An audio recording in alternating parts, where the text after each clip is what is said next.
नमस्कार, जोहार, मैं संजय और आप देख रहे हैं न्यूज झारखंड। चलिए जानते हैं सुबह से लेकर शाम तक की तमाम बड़ी खबरों को। जारी हुआ एमटीएस और हवलदार का फाइनल रिजल्ट, डायरेक्ट लिंक से करे डाउनलोड। कर्मचारी चयन आयोग ने एसएससी एमटीएस फाइनल रिजल्ट 2021 घोषित कर दिया है। उम्मीदवार जो मल्टीटास्किंग, गैर तकनीकी स्टाफ और हवलदार परीक्षा 2021 के लिए उपस्थित हुए हैं, एसएससी की आधिकारिक साइट ssc.nic.in के माध्यम से परिणाम देख सकते हैं। आधिकारिक नोटिस के अनुसार चयनित और गैर चयनित उम्मीदवारों के विस्तृत अंक आयोग की वेबसाइट पर 6 अप्रैल 2023 को अपलोड किए जाएंगे। यह सुविधा 6 अप्रैल से 20 अप्रैल 2023 तक उपलब्ध होगी। युवाओं के लिए अच्छी खबर, टाटा स्टील में जल्द निकलेगी 2000 वैकेंसी। टाटा स्टील समूह जमशेदपुर में वित्त वर्ष 2025-26 तक करीब 4000 करोड़ रुपए निवेश करेगा। यह निवेश अप्रैल 2023 से शुरू हो जाएगा। वित्त वर्ष 2025-26 तक टाटा स्टील और उससे जुड़ी कंपनियों में निवेश के साथ करीब 2000 युवाओं को रोजगार भी मिलेगा। कंपनी नई बहाली में राज्य सरकार की स्थानीय नीति का भी पालन करेगी। इसके तहत कंपनी 75% स्थानीय को बहाल करेगी। टाटा स्टील के नए वित्त वर्ष में निवेश प्रोग्राम के लिए अप्रैल के प्रथम सप्ताह में भव्य कार्यक्रम का आयोजन किया जाएगा, जिसमें मुख्यमंत्री हेमंत सोरेन शामिल होंगे। यह पहला मौका होगा जब टाटा स्टील के बड़े निवेश को मुख्यमंत्री हेमंत सोरेन हरी झंडी दिखाएंगे। लाउड स्पीकर को लेकर दो पक्षों में विवाद, पुलिस ने शांति से हल किया मामला।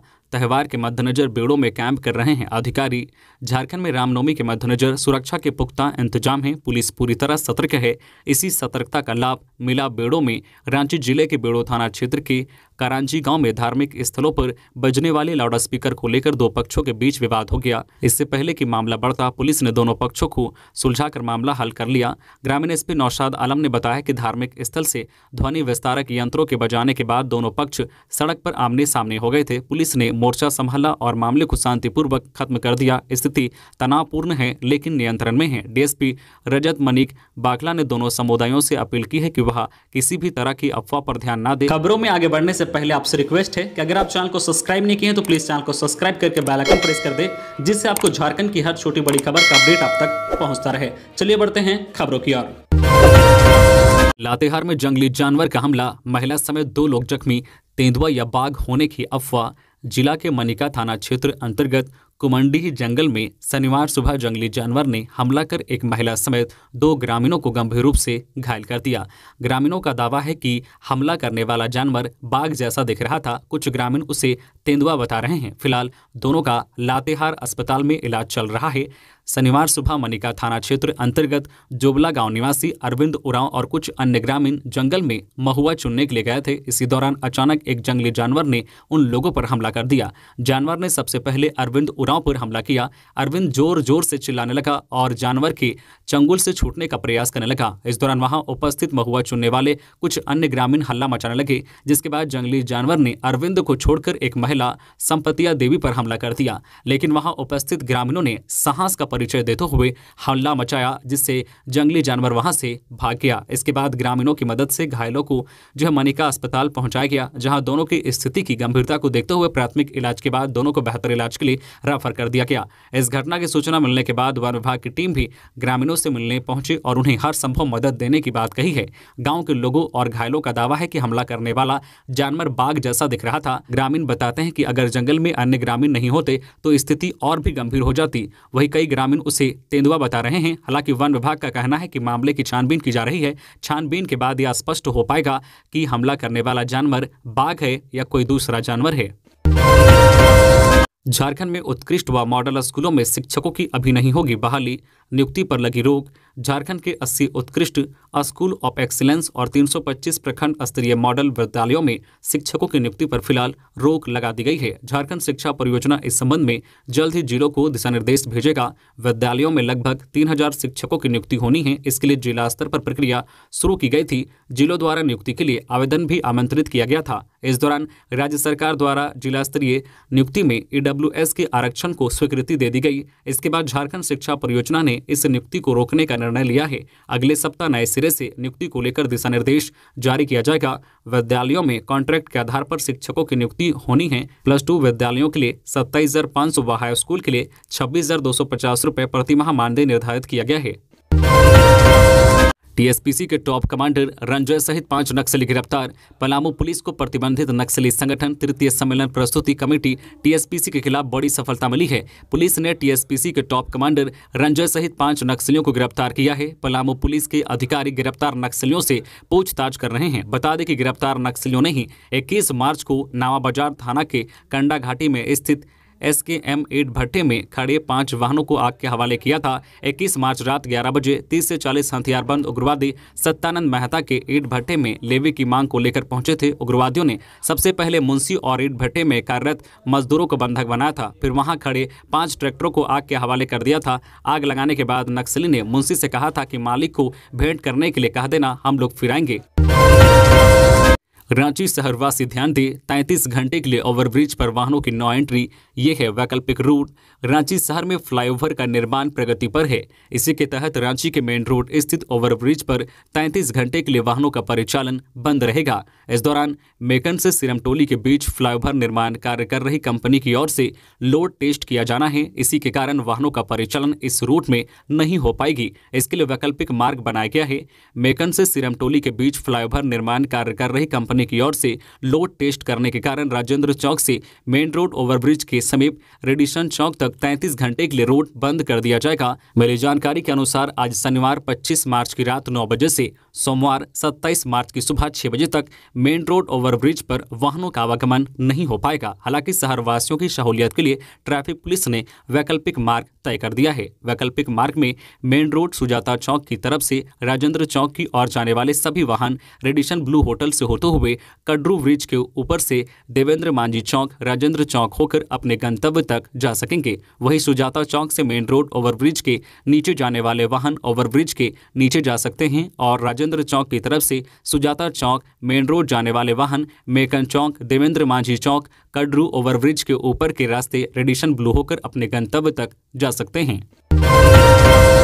ईडी ने दाऊ यादव के पिता को किया गिरफ्तार। प्रवर्तन निदेशालय ने दाऊ यादव के परिवार के सदस्यों को बनाया आरोपी, मनी लॉन्ड्रिंग मामले में है फरार। प्रवर्तन निदेशालय ने पंकज मिश्रा के करीबी दाऊ यादव के पिता पशुपति यादव को गिरफ्तार कर लिया है। प्रवर्तन निदेशालय ने दाऊ यादव के फरार होने के बाद उसके परिजनों को आरोपी बनाया है, जिसके बाद उसके पिता को गिरफ्तार किया गया है। प्रवर्तन निदेशालय साहिबगंज में 1000 करोड़ रुपए से अधिक की मनी लॉन्ड्रिंग और मनी लॉन्ड्रिंग से जुड़े मामले की जांच कर रही है। बता दें कि दाऊ यादव पंकज मिश्रा का काफी करीबी माना जाता है।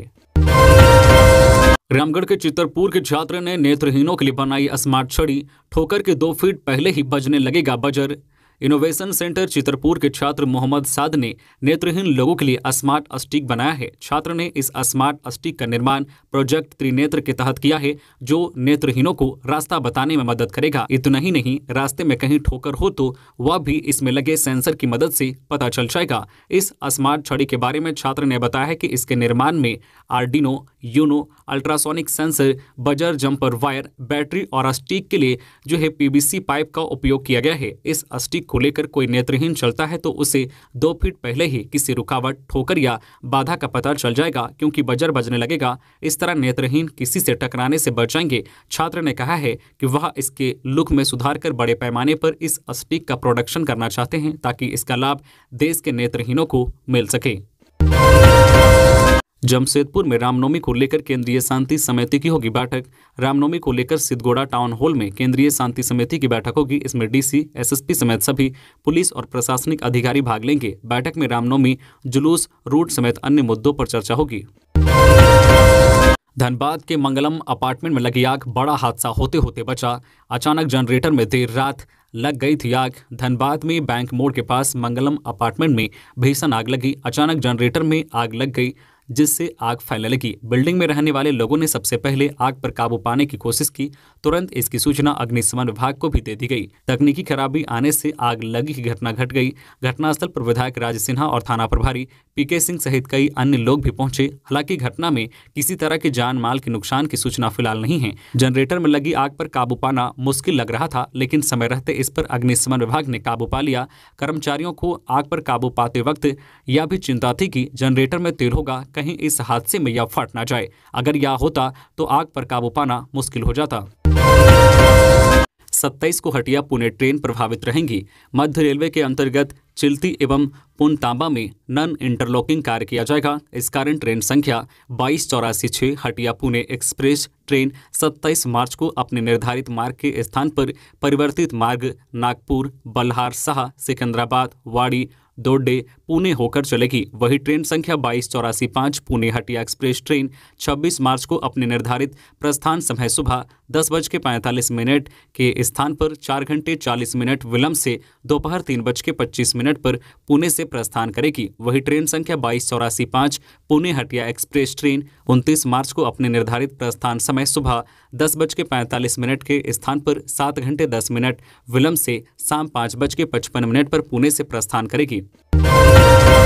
साहिबगंज में सड़क दुर्घटना में जख्मी युवक की मौत। हादसे में 3 दोस्तों ने गंवाई जान। शुक्रवार को 3 दोस्त अपने मित्र का जन्मदिन मनाने के लिए निकले थे, लेकिन उन्हें क्या पता था कि यह दिन उनके लिए आखिरी साबित होगा। एक सड़क हादसे में तीनों दोस्त अकाल काल के गाल में समा गए। शुक्रवार को दिन में हुए एक्सीडेंट में जख्मी एक युवक की देर रात मौत हो गई। शुक्रवार को सड़क हादसे में 2 दोस्त रोहन महतो और सूरज राय की मौत मौके पर हो गई थी। तीसरे दोस्त रोहित शाह की मौत मालदा में इलाज के दौरान देर रात हो गई। इस घटना से राजमहल अनुमंडल क्षेत्र में गम का माहौल है। इनके परिवार के बीच कोहराम मचा हुआ है। यह घटना 3 पहाड़ और राजमहल के बीच कटपुल के पास हुई थी। तेज रफ्तार से आ रही मोटरसाइकिल अनियंत्रित हो गई और लोहे के बैरिकेड से टकरा गई थी, जिसमें 2 की मौके पर ही मौत हो गई थी और एक युवक बुरी तरह से जख्मी हो गया था। उसकी भी देर रात मौत हो गई। गांधीनगर अस्पताल में 29 को निःशुल्क हृदय रोग जांच शिविर। सीसीएल के केंद्रीय अस्पताल गांधीनगर कांके रोड में 29 मार्च की सुबह 9 बजे से निःशुल्क हृदय रोग संबंधित चिकित्सीय शिविर का आयोजन किया जा रहा है। शिविर में यशोदा अस्पताल हैदराबाद के प्रसिद्ध चिकित्सक डॉक्टर प्रमोद कुचलाकांति हृदय रोग से ग्रसित मरीजों की जांच करेंगे एवं चिकित्सीय सलाह देंगे। निःशुल्क हृदय संबंधित चिकित्सीय सलाह का सभी झारखंडवासी लाभ उठा सकते हैं। मरीज के पास यदि पुराने इलाज की रिपोर्ट हो तो उसे लेकर आ सकते हैं।